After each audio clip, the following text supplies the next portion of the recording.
cœur des montagnes du Qingling se cache l'un des trésors les mieux gardés de la Chine.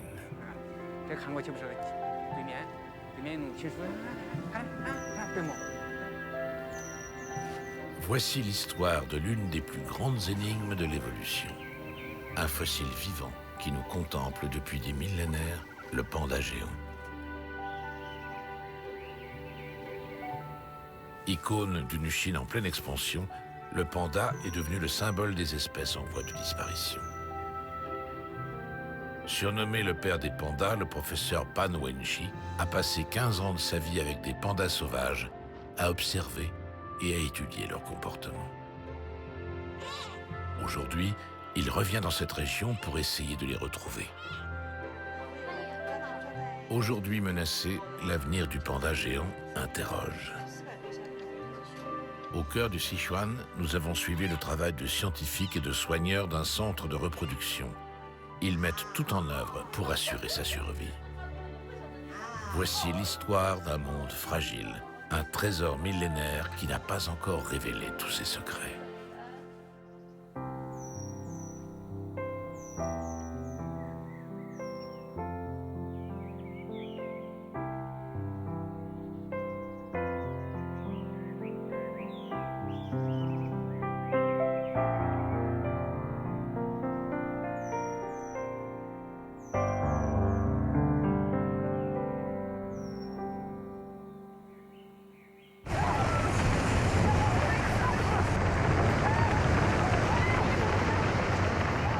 Ce jour-là, le 12 mai 2008, un séisme d'une magnitude exceptionnelle de 8,3 sur l'échelle de Richter frappe la région du Sichuan, à l'ouest de la Chine.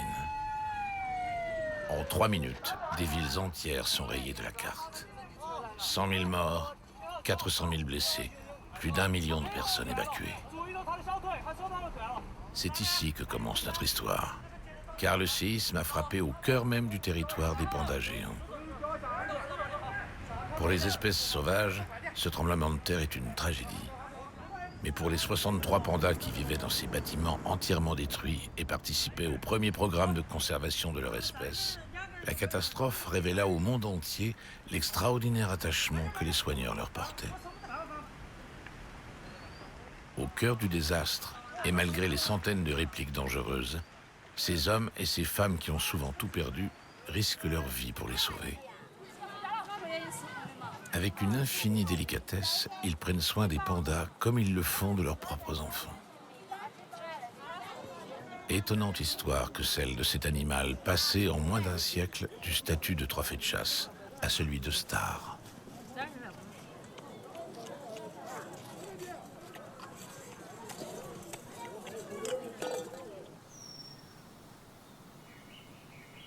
Pour les biologistes, cet ours, qui ressemble plus à une peluche qu'à un animal sauvage, reste un véritable mystère. Une espèce vivante à la constitution fragile et singulière, qui ne devrait pas pouvoir survivre à la loi de la jungle. Pourtant, il vit tranquillement depuis plus de 8 millions d'années. Au début, il était carnivore, comme tous ses cousins les ours. Et puis, subitement, il a perdu le goût de la viande. C'était il y a 4 millions d'années. Il devient alors végétarien et se met à croquer du bambou. Des kilos et des kilos de bambou chaque jour. Ça tombe plutôt bien car à l'époque, la Chine en est couverte. Mais ce goût immodéré pour le bambou allait finir par lui coûter cher, très cher. Car quand l'homme arrive en Chine, il y a moins de 100 000 ans, il fait comme partout ailleurs, il défriche pour faire sa place. Pour les pandas, c'est une véritable tragédie qui s'annonce. C'est leur nourriture quotidienne qui disparaît, leur survie même qui est menacée. Et depuis, siècle après siècle, le nombre des pandas géants n'a cessé de diminuer. Si la déforestation se poursuit à ce rythme, le panda rejoindra bientôt la longue cohorte des espèces disparues.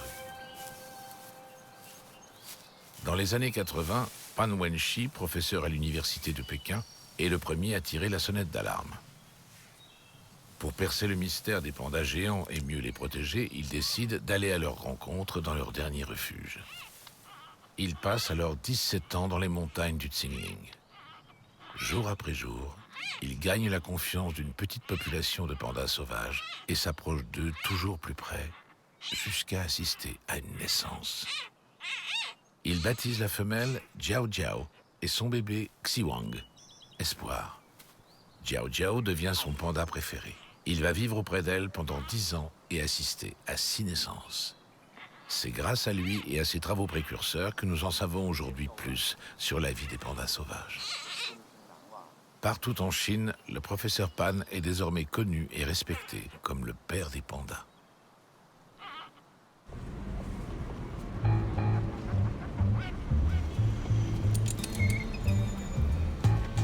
Ici, à Chengdu, la capitale du Sichuan aux 14 millions d'habitants, on est bien loin des derniers territoires des pandas sauvages. Pourtant, c'est dans cet environnement urbain qu'une équipe de vétérinaires est parvenue à maîtriser la reproduction des pandas en captivité, dans l'espoir de les réintroduire un jour auprès de leurs congénères sauvages.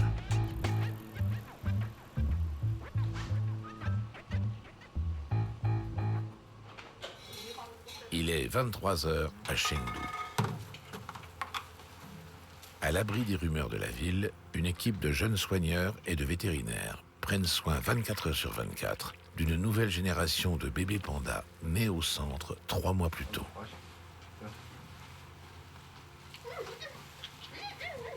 Chen Min et Zhang Hao se relaient sans relâche. Chacun de leurs gestes est codifié, chaque opération est planifiée selon un protocole extrêmement rigoureux.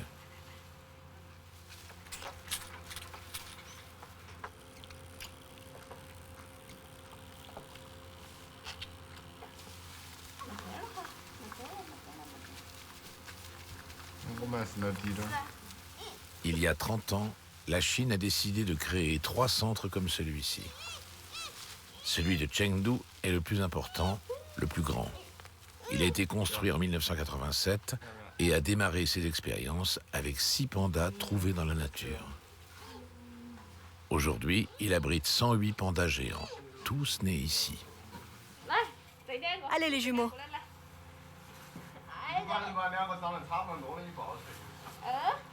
Restez ensemble. Venez par ici, je vais vous aider. Voilà, l'un après l'autre. Je sais que vous êtes de vraies pipelettes.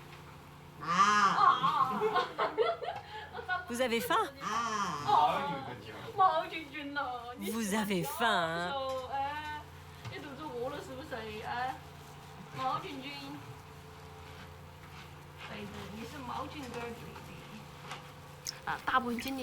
Je passe plus de temps à m'occuper des pandas que de mon propre fils. Heureusement que mes parents sont là pour s'occuper de lui, pour le conduire à l'école, aller le chercher. On est nombreux à s'occuper des pandas. Il faut toujours quelqu'un auprès d'eux, 24 h sur 24. Je me suis vraiment très attachée à eux. Ils sont un peu comme mes propres enfants. Je n'arrive pas à les quitter. Chaque jour, c'est pareil quand il est l'heure de partir.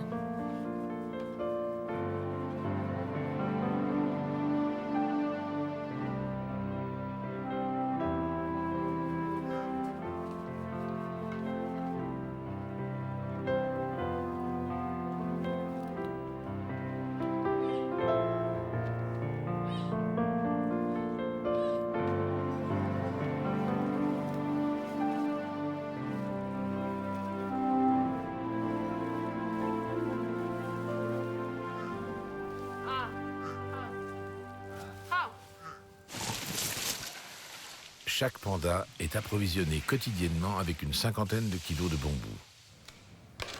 Et pour éviter les carences, Chen Min prépare des compléments alimentaires enrichis en vitamines et en sels minéraux.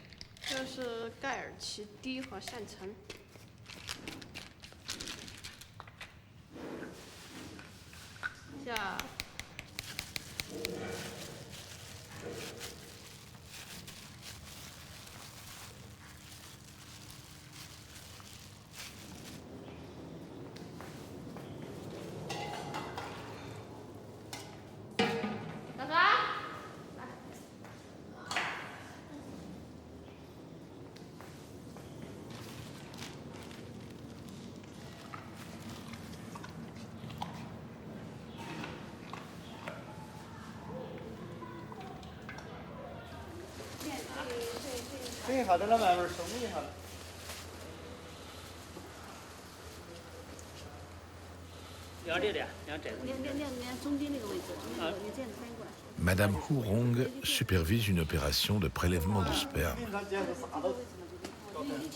C'est la directrice scientifique et à ce titre, elle est responsable de l'objectif numéro 1 du centre de Chengdu, maîtriser la reproduction des pandas en captivité.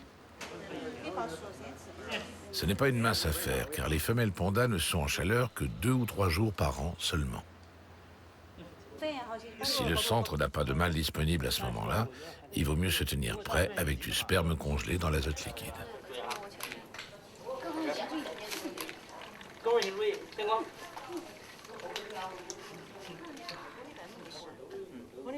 Après le prélèvement et avant l'insémination, Madame Hurong vérifie au microscope la vigueur des spermatozoïdes.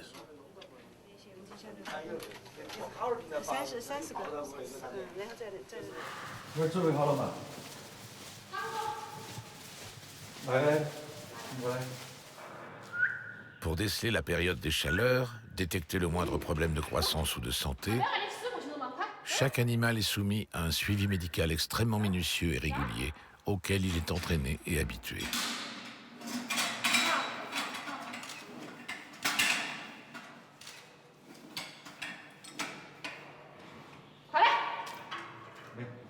Les prises de sang sont si fréquentes que les pandas connaissent parfaitement toute la procédure. À la demande de Chen Min, le panda s'assoit et tend sa patte tranquillement. Le temps pour le vétérinaire Yang et son assistant de prélever 3 petites fioles de sang. Ce conditionnement étonnant permet d'éviter les anesthésies générales. Jamais sans risque.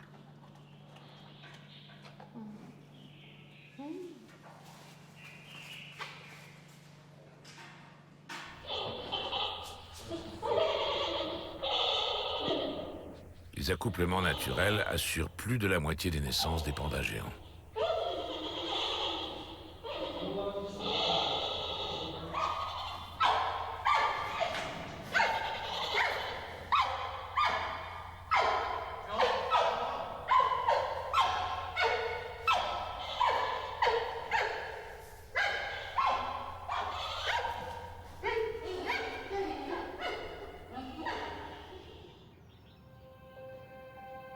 À des milliers de kilomètres au sud du Qingling et de Chengdu, nous retrouvons le professeur Pan.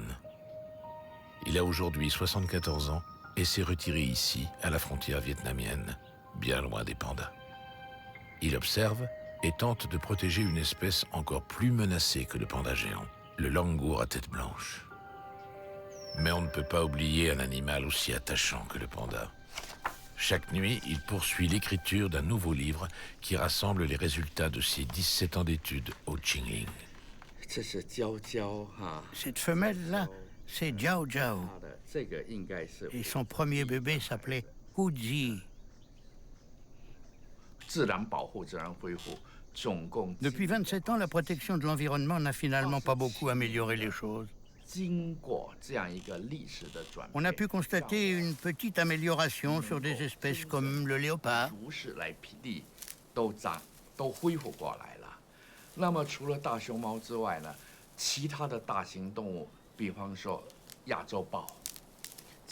Les montagnes du Qingling sont grandes.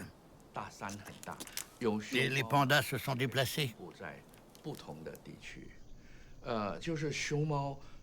Malheureusement, le territoire des pandas n'est plus continu.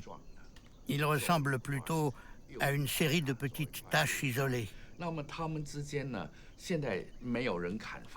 Même si la déforestation est maintenant interdite, l'homme continue à cultiver du riz et du maïs tout autour. Même les 2 derniers grands territoires qui restent aujourd'hui sont minuscules. À peine 700 km². On y trouve surtout des femelles.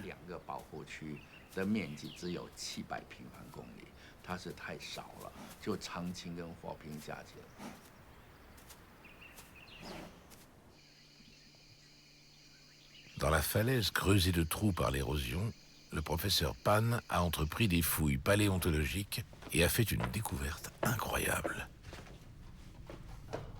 au milieu de nombreux squelettes de mammifères, il a découvert un crâne et des dents fossiles d'un ancêtre du panda géant. On a trouvé ce crâne au fond de la grotte. C'est un ancêtre du panda géant, vieux de plus de 2 millions d'années. À cette époque, les pandas vivaient dans toute la Chine, jusqu'en Thaïlande et en Birmanie. Regardez bien la mâchoire. Là, ce sont les canines. Et là, derrière, on voit les prémolaires.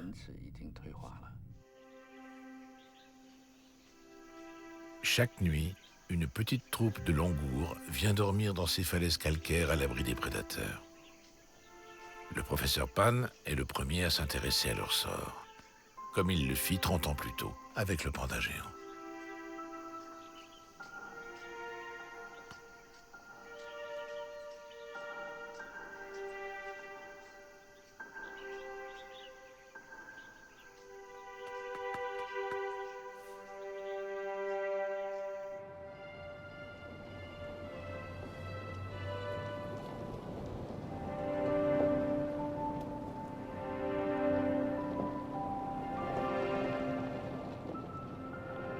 Vingt ans après avoir quitté le Qingling, le professeur Pan retrouve les montagnes. Il doit faire un bilan de la population des pandas sauvages dont le territoire a été ravagé par des pluies torrentielles. La rivière est sortie de son lit et a inondé de nombreux villages. Les pluies ont provoqué des glissements de terrain. Un pan entier de la montagne s'est effondré, exactement là où le professeur Pan avait effectué ses recherches. Depuis, plus personne n'a de nouvelles des pandas. Que sont-ils devenus? Ont-ils survécu? Le professeur a décidé de reformer l'équipe des pisteurs qui l'accompagnaient à l'époque. Maître Jiang, comment vas-tu? Ça fait 17 ans, tu te rends compte? Dis donc, tes cheveux sont devenus tout gris. Regarde, les miens aussi. Le professeur Pan retrouve son vieux pisteur, trop âgé désormais pour partir à nouveau explorer les montagnes. C'est avec son fils, pisteur lui aussi, et 2 autres collègues, que le professeur Pan met sur pied une petite expédition.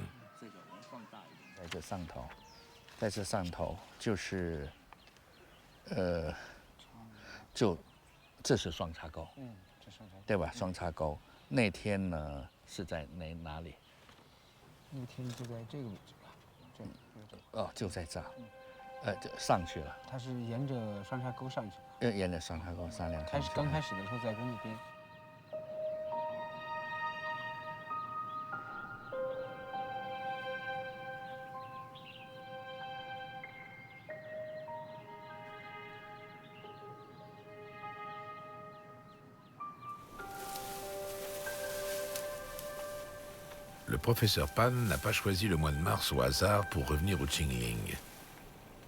Car c'est à la fois la saison des amours et le moment où les pandas descendent dans les vallées en quête de jeunes pousses de bambou. C'est donc le meilleur moment pour les repérer et avoir une chance de les rencontrer.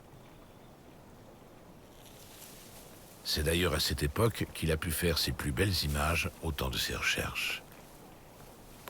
En dehors de cette période, les pandas redeviennent de farouches solitaires et extrêmement discrets, au point qu'on peut même passer à côté d'eux sans les voir.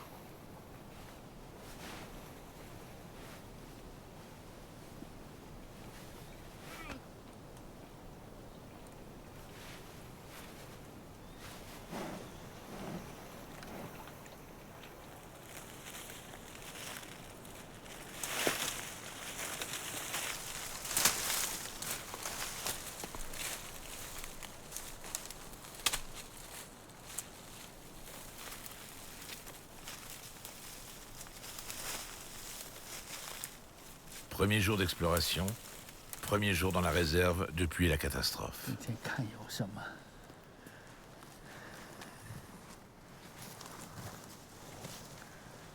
Avec les pisteurs, le professeur Pan a retrouvé ses réflexes d'antan.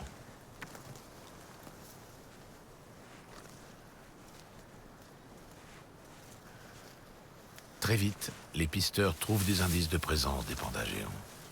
Même s'il n'en voit pas, le professeur peut être rassuré. Les pandas sont là, quelque part près de lui. Il les sent. Et il peut lire dans le moindre indice l'histoire de la vie de chacun d'eux. Oh, 很好。你觉得是多大的熊猫？不，个体大。 À ton avis, quelle taille pourrait faire ce panda? Je pense que c'est un adulte. 不会特别大，应该是一个成年的哈。一个成年的，个体，对，这个长一点。再长一点。 Celle-ci est plus longue.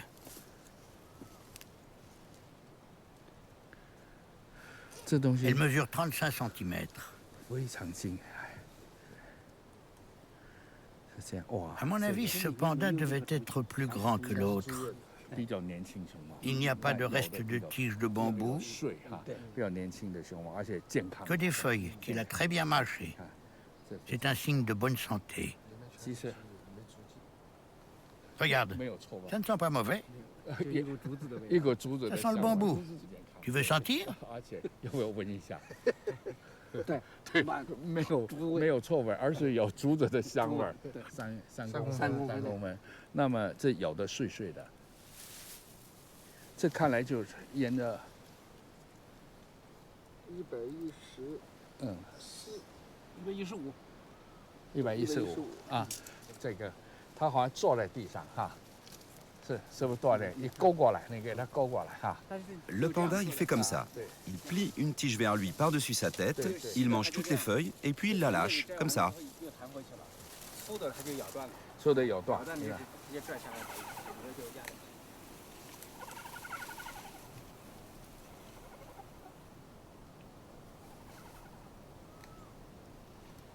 这个还有毛囊，量一下毛对，有 Regarde 毛囊哈啊。 C'est un poil de panda. 我们有给他 On pourrait facilement en extraire l'ADN pour connaître sa filiation. Il y a même la racine. 对。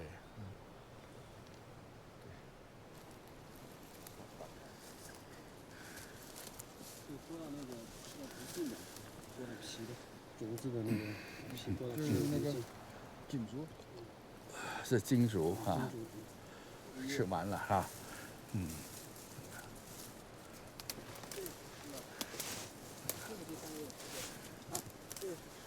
哦，这也吃过了哈。哦，那个好， On est en pleine saison de la floraison du bambou. 熊猫还吃是吧？开过花，可是这个开过没死。 Une fois qu'il aura fané, ce pied va mourir. 到了今年冬天以后就死，它头一年开花，第二年死。第二年 Heureusement qu'il y en a plein d'autres tout autour qui ne fleurissent pas encore. 掉里头了。 Loin des pentes escarpées du Qingling, où le professeur Pan est reparti en quête des derniers pandas sauvages, le centre de Chengdu se prépare à envoyer 2 jeunes pensionnaires à l'autre bout du monde. Zhang Hao est responsable de la préparation de Huanhuan et de Huanzi, qui vont être loués aux zoos de Beauval en France. Elle, c'est Yuanyuan, et lui, c'est Yuanzi. 原子是一只雄性的大熊猫，欢欢是一只雌性的大熊猫，它们俩是出生在08年 Ils sont nés en 2008, 8月份的。 juste après le séisme de Wolong.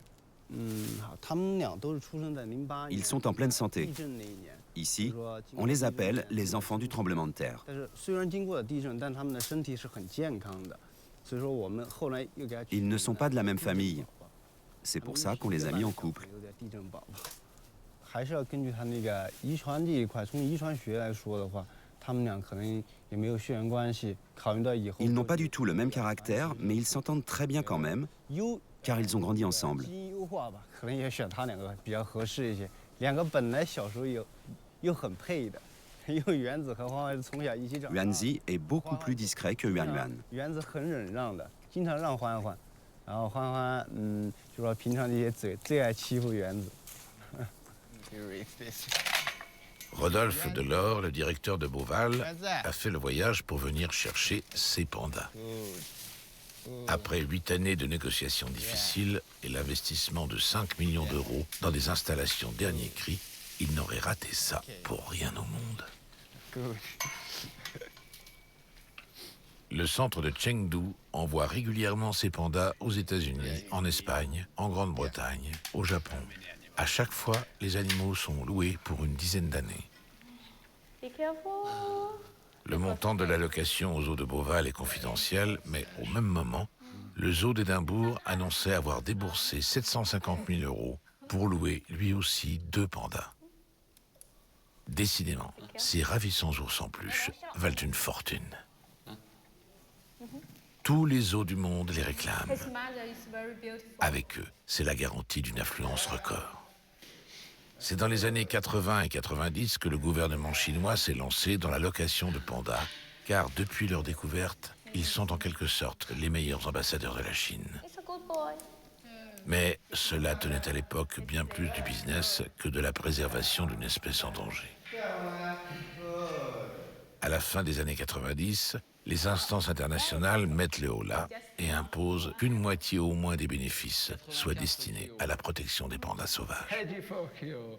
Aujourd'hui, les locations sont moins nombreuses, mais durent plus longtemps, une dizaine d'années en moyenne, et peuvent être prolongées.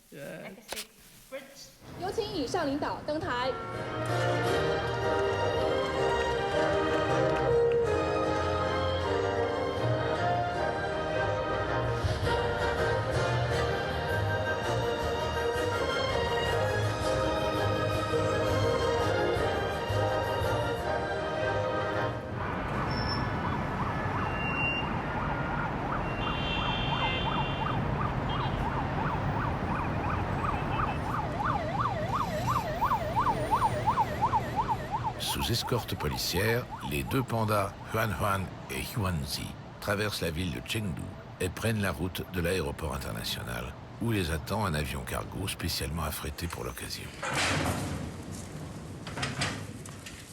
Aujourd'hui, derrière tout ce remue-ménage, il y a bien plus qu'une affaire d'argent. C'est aussi une assurance contre les catastrophes et les épidémies. Le tremblement de terre de 2008 l'a encore démontré. Les loyers permettent aujourd'hui de financer la recherche sur les techniques de reproduction, d'élevage et les nouvelles expériences de réintroduction de l'animal dans le monde sauvage. On compte aujourd'hui près de 200 pandas captifs en Chine et 42 dans le monde. Le premier panda sorti de Chine est le panda mort envoyé au Muséum de Paris en 1869. Il fait sensation au point d'aiguiser l'appétit des plus grands chasseurs de trophées. Pendant 60 ans, ils vont tous rêver d'en faire le joyau de leur collection. Ce sont les fils du président Roosevelt qui vont gagner la course en tuant un panda en 1929. Mais Ruth Harkness, la femme de l'un de ses collectionneurs, va faire encore mieux, éclipsant l'exploit des frères Roosevelt. En décembre 1936, elle ramène aux États-Unis le premier panda vivant qu'elle baptise Su Lin, ce qui signifie quelque chose de très drôle.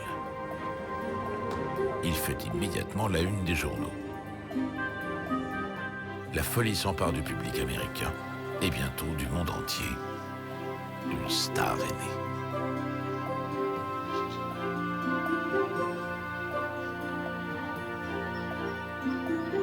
La pandamania déferle sur le monde au point qu'en 1901, le Fonds mondial pour la nature, le WWF, le choisit pour emblème.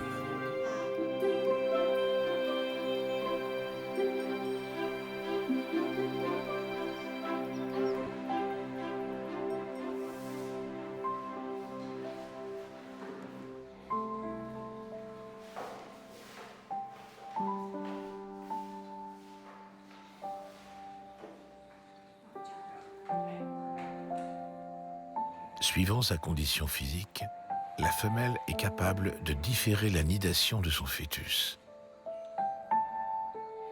Elle contrôle ainsi la date de sa mise bas, 3 à 5 mois plus tard.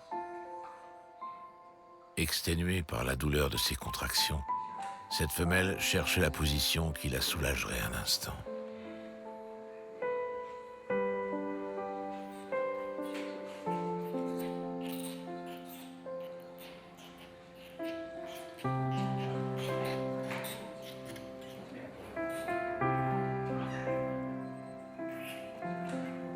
Nu et aveugle, le bébé pèse 100 grammes et mesure moins de 20 cm. Ses premières taches noires apparaîtront dans une semaine et ses yeux ne s'ouvriront complètement que dans 2 mois.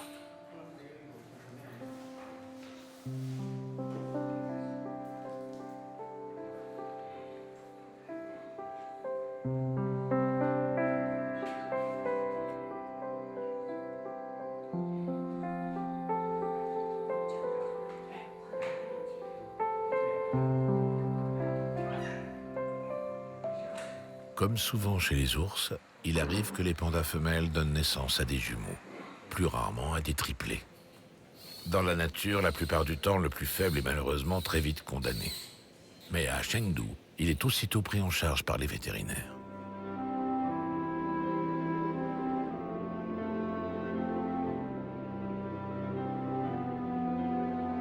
Grâce à l'action du professeur Pan, les premières réserves naturelles ont été instaurées au Qingling. La montagne a enfin retrouvé ses forêts.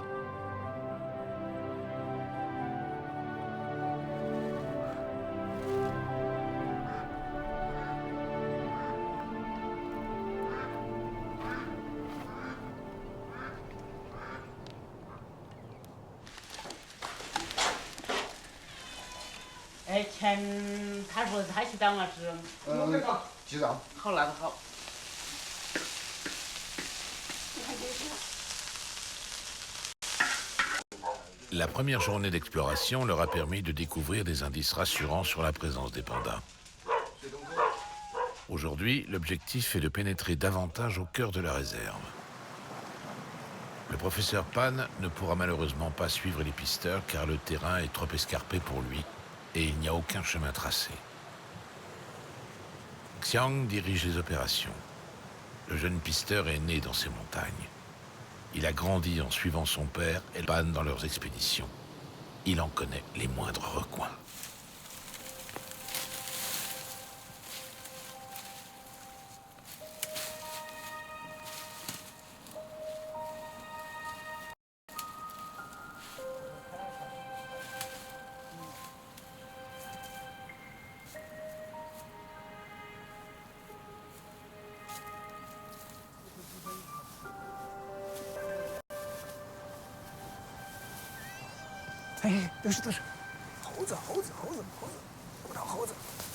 Soudain, dans les arbres au-dessus des bambous, les pisteurs aperçoivent des rhinopithèques. Des singes à l'épaisse fourrure dorée qui ne vivent que dans ces montagnes, aux marches du Tibet. Eux aussi ont beaucoup souffert de l'intense déforestation, mais l'inondation de 2011 ne les a pas affectés car ils vivent dans les pousses des massifs emportés par la crue.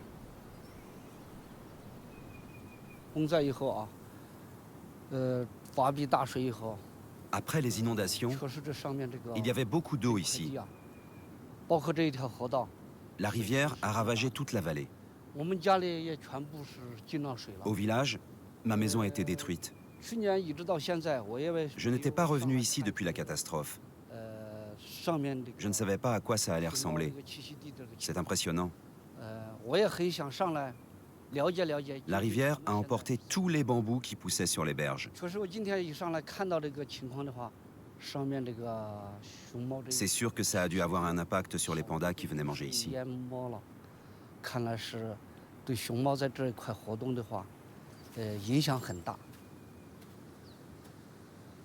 Habituellement à cette époque, la vallée résonne des appels des femelles et des combats des mâles. Chaque panda marque consciencieusement les arbres en laissant une odeur très forte qui lui sert de carte d'identité.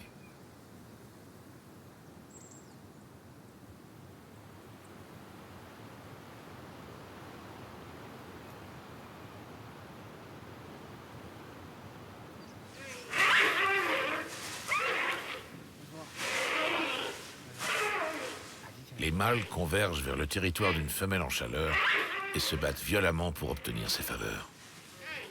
La femelle, quant à elle, attend patiemment l'issue des combats, perchée dans un arbre.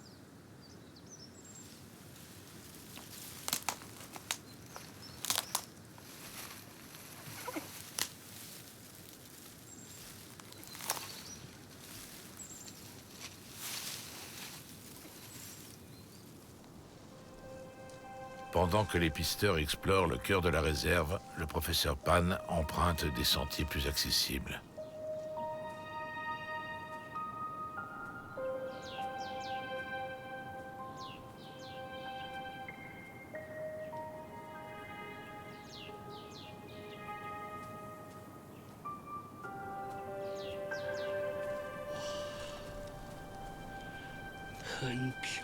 C'est vraiment magnifique.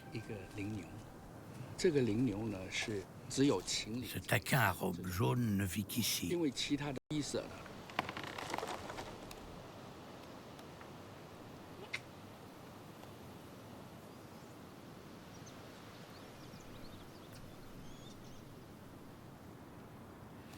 保护了这片地区，不单保护了大熊猫，也保护了其他的生物。比方说， En protégeant ces forêts de 是 montagne, 非常好的一个种 on ne protège pas seulement les pandas 之 géants, 后呢，发现啊，这是由 mais aussi d'autres espèces comme le 几 rhinopithèque. 个小的公猴，而 Lui 最重 aussi, 要 il 的 est spécifique à 有 cette 3个 région. 我记录过，3个母猴啊，它的母幼家庭，一个母猴带着一个大一点的幼崽，还带一个小的幼崽。 Là, on peut distinguer deux 挤 groupes, 在一块 un 坐在 grand 这 et 个 un 树上 petit. 另外一棵树上又坐着另外一个家庭。 Dans le plus 另外一 grand, 个 il y a 树上 3 坐着 femelles 3 avec 个 leurs 家庭 petits. 所以这个种群是 C'est une structure assez classique chez les 生 rhinopithèques. 长是正常的，种群的结构是合理的，所以特别好。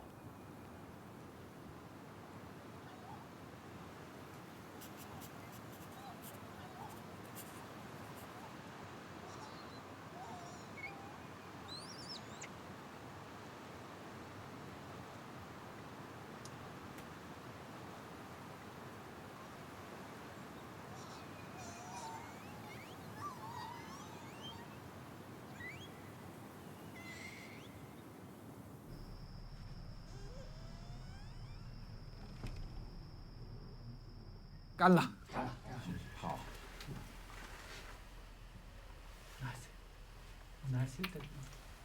所以我想啊，其实说实在，这片地区熊猫增加了，其实最重要原因。 Je pense que si le nombre de pandas a augmenté, 扩大了， c'est parce que leur qualité de vie s'est améliorée.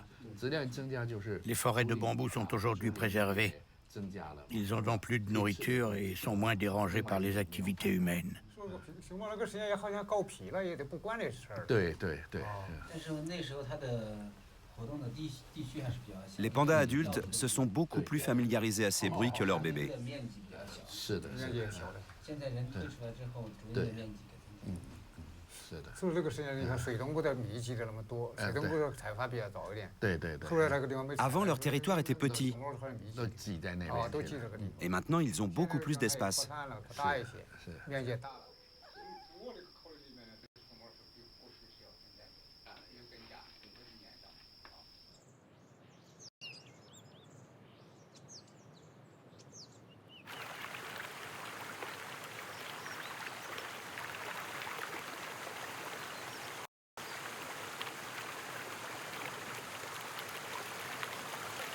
Au 3e jour d'exploration, les pisteurs essaient une nouvelle technique.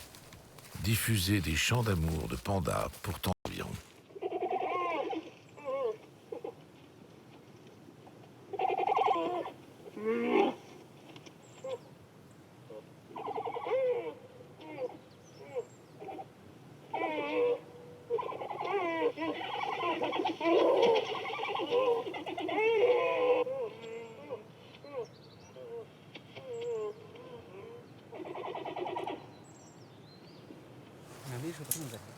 Peut-être là.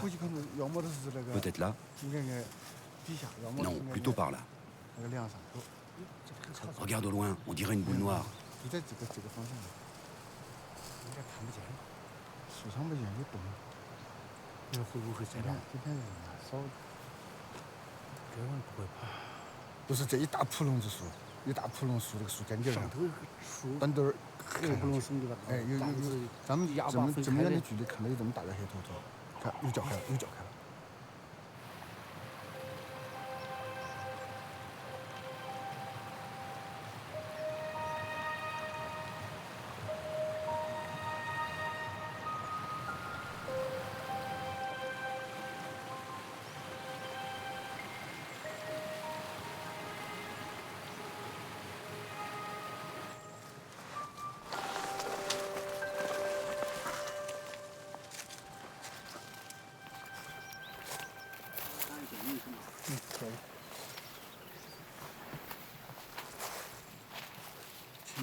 Les cris qu'on a entendus venaient sûrement d'ici.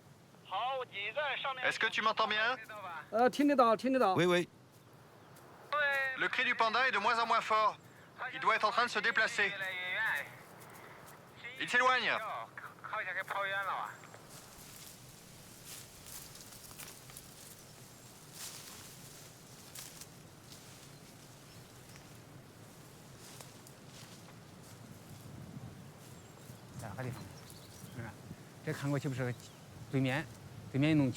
Regarde, regarde. Il y a un panda là-bas.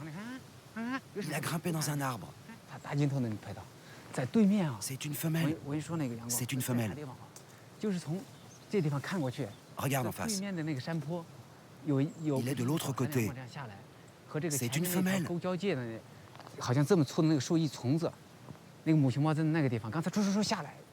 Elle grimpe à l'arbre. Elle redescend.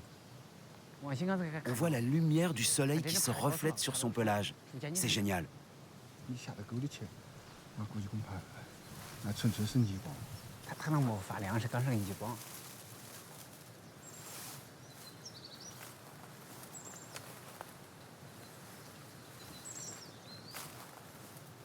左边下吗？从右边下。右边。听到我都听到你说话声音了，你都从这端下来的。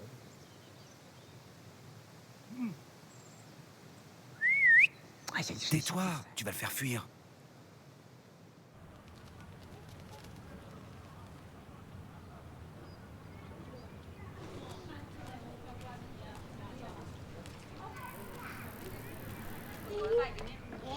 Avant de repartir à la frontière vietnamienne, le professeur Pan rend visite à l'école du village. C'est un grand conteur qui adore partager ses aventures et expliquer la vie des pandas.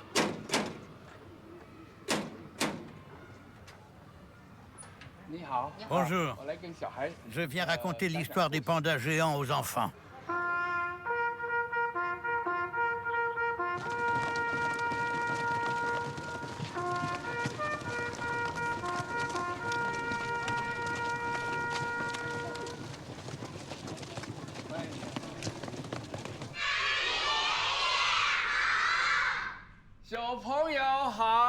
Bonjour.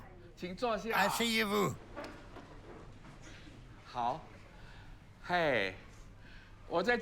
Vous savez ce que je faisais dans les montagnes quand j'étais plus jeune? J'observais les pandas. Vous avez déjà vu des pandas? C'est vrai? Où ça? Ah oui, c'est très bien. Mais vous avez déjà vu des pandas sauvages dans la montagne? Est-ce que vous savez dessiner un panda?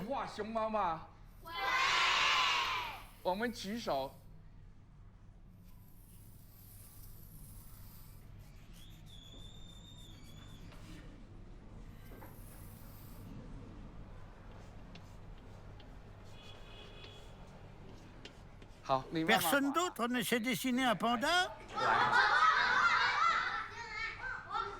On voit bien les yeux. Le nez. Ce sont des pandas très souriants, dites-moi.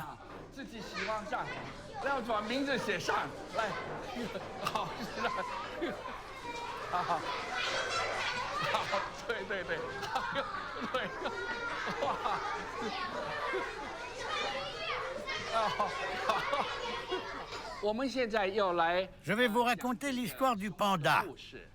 Vous connaissez les pandas qui vivent dans les centres. Pourtant, il y en a des sauvages qui vivent tout près d'ici, dans les montagnes. À votre avis, qu'est-ce qui est le mieux pour eux? Qui veut répondre? Ils ne sont pas libres.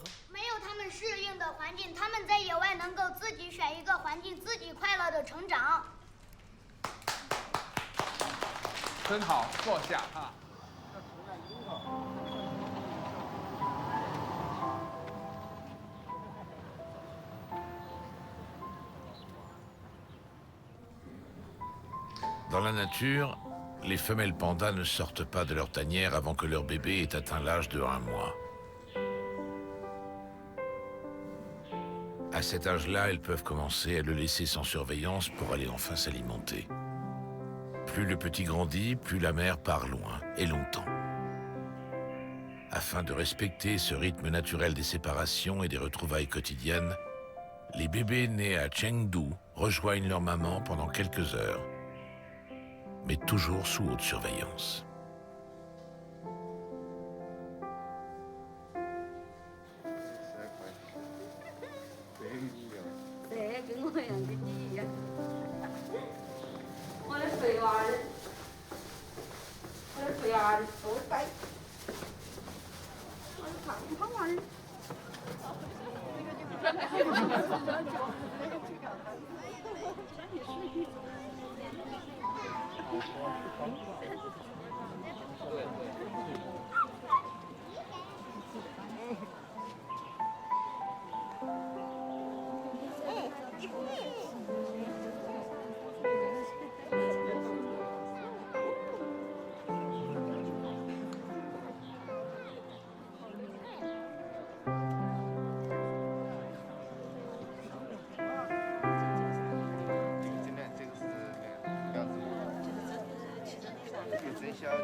Vous savez, les pandas sont un véritable trésor national en Chine. On leur donne les meilleurs soins, la meilleure nourriture, mais je me demande si on n'en fait pas un peu trop. C'est peut-être une erreur.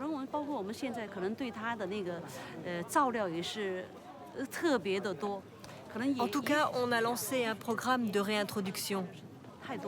Et pour que ça marche, il faut absolument qu'on réduise au minimum les soins qu'on leur donne, si on veut qu'ils puissent se débrouiller tout seuls dans la nature.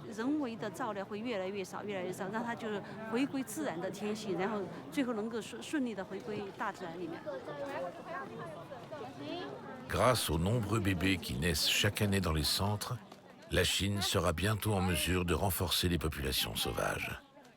Mais il faut également que les pandas aient suffisamment d'espace disponible pour vivre en toute tranquillité. Suivant les premières recommandations du professeur Pan, il existe aujourd'hui près de 70 réserves naturelles réparties sur tout le territoire des pandas. Autant d'opportunités pour qu'ils puissent se rencontrer et se reproduire.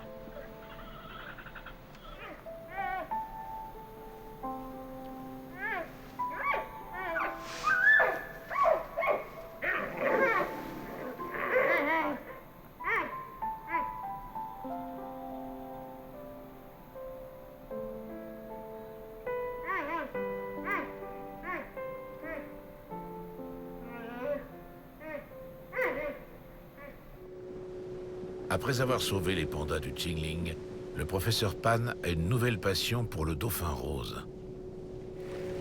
Pour lui, il est impossible de protéger les animaux sauvages sans d'abord protéger les hommes qui vivent auprès d'eux. Sans forêt au Qingling, il n'y aurait pas de pandas, mais il n'y aurait pas de montagnards non plus. Sans mer de Chine préservée, il n'y aurait ni dauphin rose, ni pêcheurs traditionnels. Je suis venu ici pour la première fois en 2003 pour étudier les dauphins roses.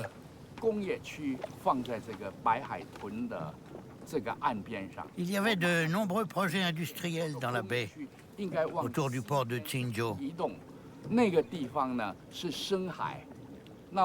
J'ai proposé au gouvernement de les déplacer vers l'ouest, là où il n'y a pas de dauphins.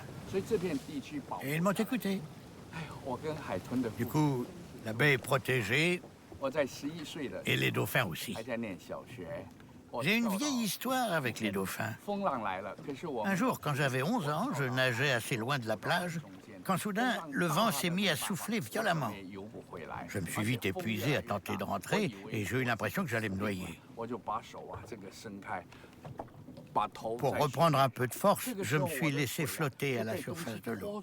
D'un coup, mon corps fut soulevé par quelque chose d'étrange venant par en dessous. C'était 2 dauphins qui m'ont ramené à la côte. Depuis, j'ai tout fait pour les protéger.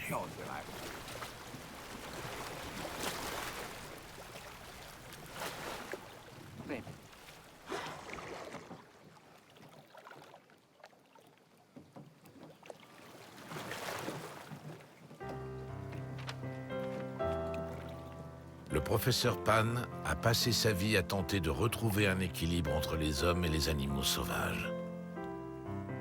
Tant qu'une espèce restera menacée sur Terre comme en mer, il poursuivra inlassablement son combat.